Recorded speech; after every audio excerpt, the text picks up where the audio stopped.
ઘણાને એવો પ્રોબ્લેમ હોય છે કે સુખડી બનાવીએ ત્યારે ચવડ અને દાંતમાં ચોટે તેવી બને છે. તો આજે આપણે એવી રીત જોઈએ જેનાથી સુખડી હંમેશા પોચી અને મોઢામાં મૂકતા જ ઓગળી જાય તેવી બને. તો આ રીતે ચોક્કસ ઘરે બનાવજો અને વિડીયો પસંદ આવે તો લાઈક આપી રૂપલ્સ ટેસ્ટી ટિપ્સને સબસ્ક્રાઇબ જરૂર કરજો. Happy cooking, enjoy eating.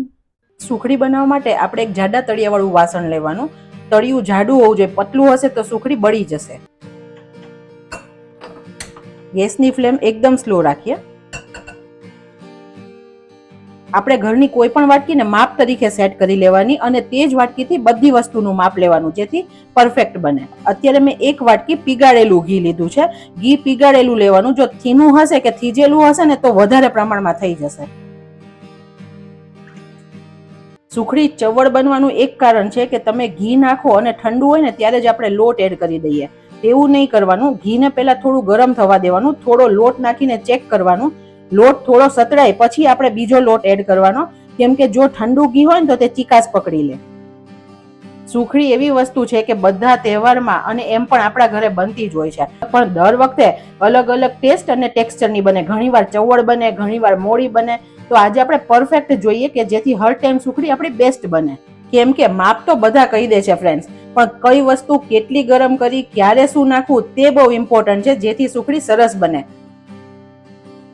હવે થોડી વાર પછી આપણે લોટ નાખીને ચેક કરીએ. તમે જુઓ લોટ હવે હિંગની જેમ સ્પ્રેડ થઈ ગયો છે, તો ઘી અત્યારે આપણું ગરમ થઈ ગયું છે.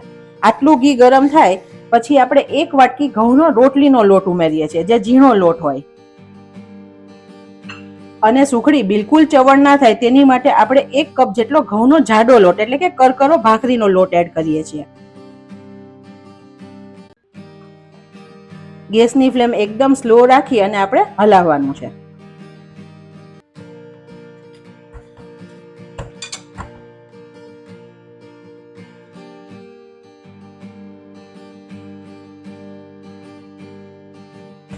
ઇન કેસ તમારી પાસે જાડો લોટ નથી ભાખરીનો તો તમે ઝીણા લોટથી પણ બનાવી શકશો, પણ જો જાડો લોટ હોય તો યુઝ કરજો, કેમ કે તેનાથી સુખડી એકદમ સરસ બનશે અને બિલકુલ ચવડ નહીં લાગે.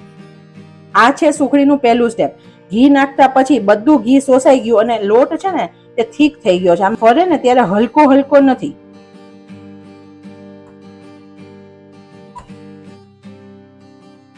આ ટાઈમે આપણે વધારે ઘી એડ નથી કરવાનું અને ગેસની ફ્લેમ ફાસ્ટ નથી કરવાની.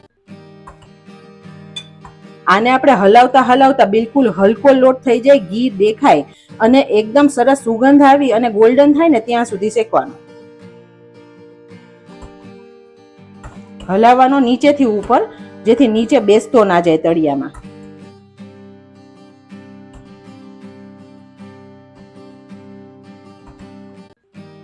અને બનાવતા વાર નથી, વસ્તુ પણ ઓછી જોઈએ છે.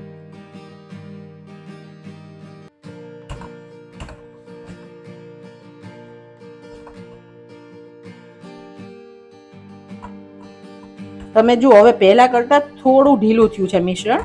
લગભગ 3 થી 4 મિનિટ જેટલો સમય થઈ ગયો છે.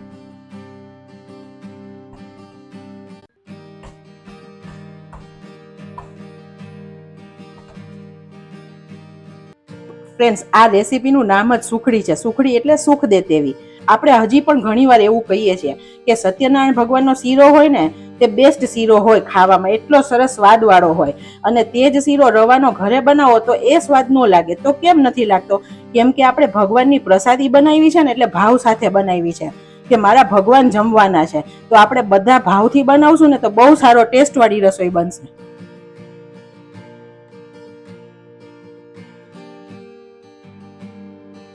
ગેસની ફ્લેમ બિલકુલ ફાસ્ટ નહીં કરવાની, નહીં તો તરત જ લાલ લોટ થઈ જશે અને અંદરથી કાચો રહેશે.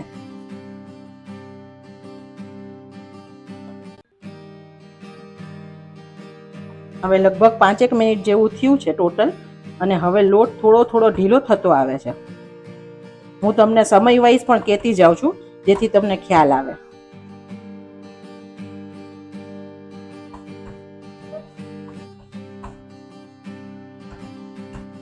અને સુખડી છે ને એ આપણું દેશી ન્યુટ્રિશન બાર છે.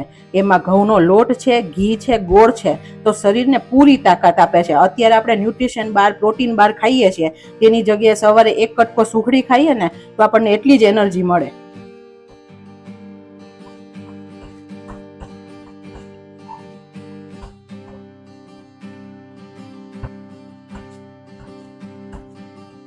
અને સુખડી છે ને બહુ લાંબો સમય સુધી સરસ રહે છે.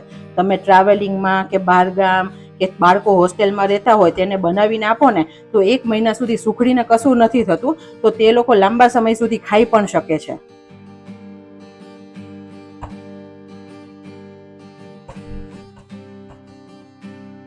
હવે થોડો કલર ચેન્જ થતો આવે છે અને લગભગ 7-1 મિનિટ જેટલો સમય થયો છે, 7-8 મિનિટ જેટલો.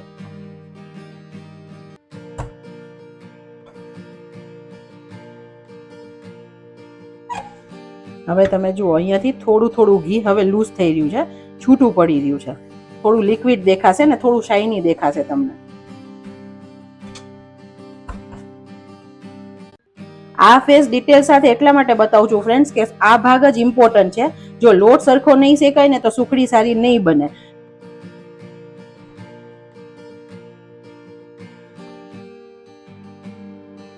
તો આમ કરીને જોઈએ ને તો હવે ઘણું ઢીલું થઈ ગયું છે અને ઉપર તમને આ શાઇની ઘી પણ દેખાશે. હજુ 2-3 મિનિટ માટે શેકીએ. ટોટલ અત્યારે 10 થી 11 મિનિટ જેટલો સમય થયો છે.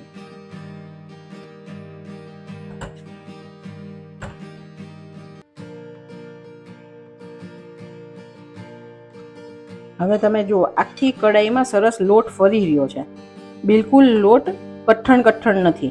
તમે આ મળો ને તો એકદમ સ્મૂધ લોટ છે અને સુગંધ પણ સરસ આવે છે ને તમે જુઓ ઘી પણ અહીંયા સાઈડમાંથી છૂટું પડી રહ્યું છે. હવે સુખડી એકદમ સરસ સોફ્ટ બનાવવા માટે આપણે તેની અંદર એક વસ્તુ એડ કરીએ. અત્યારે આ રૂમ ટેમ્પરેચર વાળું દૂધ છે, 2 ચમચી દૂધ એડ કરું છું. દૂધ નાખશો ને તો આ મિશ્રણ હલકું થશે, થોડું દાણા વાળું પણ સરસ થશે અને એકદમ સોફ્ટ થશે. જે વડીલ હોય ને તે પણ સરસ ચાવી શકે તેવું. ગેસ ચાલુ જ છે તો દૂધનું પાણી બળી પણ જવાનું છે. અત્યારે જુઓ તમે જે ફૂલી ગયું છે ને તે હમણાં બેસી જશે. દૂધ બળશે ને એટલે પાછું મિશ્રણ બેસી જશે. બસ હવે ગેસની ફ્લેમ આપણે બંધ કરી દઈએ. ફ્રેન્ડ્સ તમને એવું થશે કે આ દૂધ નાખવાથી સુખડી બગડી જશે, પણ આપણે ગરમમાં નાખ્યું છે અને દૂધ બળી જવા દીધું છે તો સુખડી બગડવાની નથી. સૌથી મોટી આપણી ભૂલ સુખડી બગડવામાં થાય ને તો અહીંયા થાય. આપણે ગરમમાં જ ગોળ નાખી દઈએ તો એનો પાયો થઈ જાય અને સ્ટીકી થઈ જાય અને ચવળ થાય. તમે ખાવ ને ત્યારે દાંતમાં ચોટે અને તૂટે જ નહીં તેવી સુખડી બને. રૂમ ટેમ્પરેચરથી થોડુંક જ ગરમ રાખવાનું છે.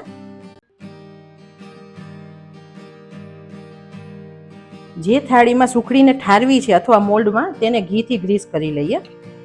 થોડું ઘી લેવાનું, સરસ ફેલાવી દઈએ. મિશ્રણ હવે આપણું રૂમ ટેમ્પરેચર આવી ગયું છે અને સરસ શેકાઈ ગયું છે. તમે કલર પણ જોઈ શકો છો. હવે આપણે 1 કપ જેટલો ગોળ એડ કરીએ છીએ. ગોળ મેં અત્યારે દેશી વાપર્યો છે, તમે તમારા ગળપણ પ્રમાણે એડજસ્ટ થોડું વધારે ઓછું કરી શકો છો. અને બીજું કે ગોળના મોટા કટકા નથી નાખ્યા, તમે જુઓ મેં સમારીને લીધો છે જેથી સરસ ઓગળી જાય. હવે સરસ રીતે આપણે મિક્સ કરી દેવાનું.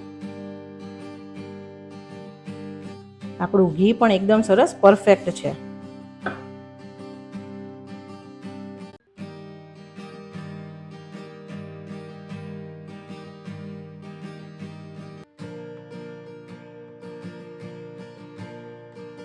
સરસ દબાવવાનું જેથી કોઈ કણી હોય તો તે પણ સરસ મેલ્ટ થઈ જાય. ઘણીવાર એવું પણ થાય કે ક્યાંક બીજી જગ્યાએ સુખડી ખાય ને તો મોટા મોટા કટકા ગોળ ના આવે, સરખો ગોળ મેલ્ટ ન થયો હોય. તો આ ટાઈમે આપણે સરખો ગોળ એકદમ ઝીણો સમારી અને મેલ્ટ કરવાનો.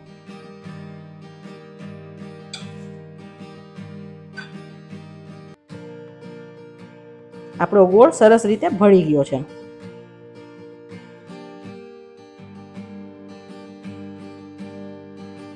મિશ્રણને થાળીમાં લઈએ. તમારે જેટલી સાઈઝનું પાથરવું હોય, મોટો જાડો પીસ તેટલું તમારે પાથરવાનું.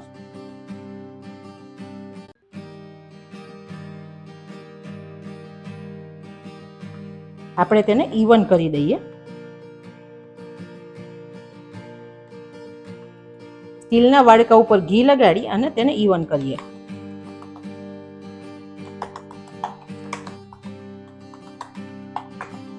સાઈડથી દબાવી દેવાનું જેથી ભૂકો ભૂકો ના નીકળે. 5-10 મિનિટ આપણે આને ઠંડુ થવા દઈએ જેથી આપણે કટ સરખા આપી શકીએ. અત્યારે ઘી ગરમ છે ને કટ આપશું ને તો પાછું ભેગું થઈ જશે. કટ આપી દઈએ. તમે જુઓ કેટલી સોફ્ટ તૈયાર થઈ જાય. જ્યારે કટ આપીએ ને ત્યારે જ ખ્યાલ આવી જશે.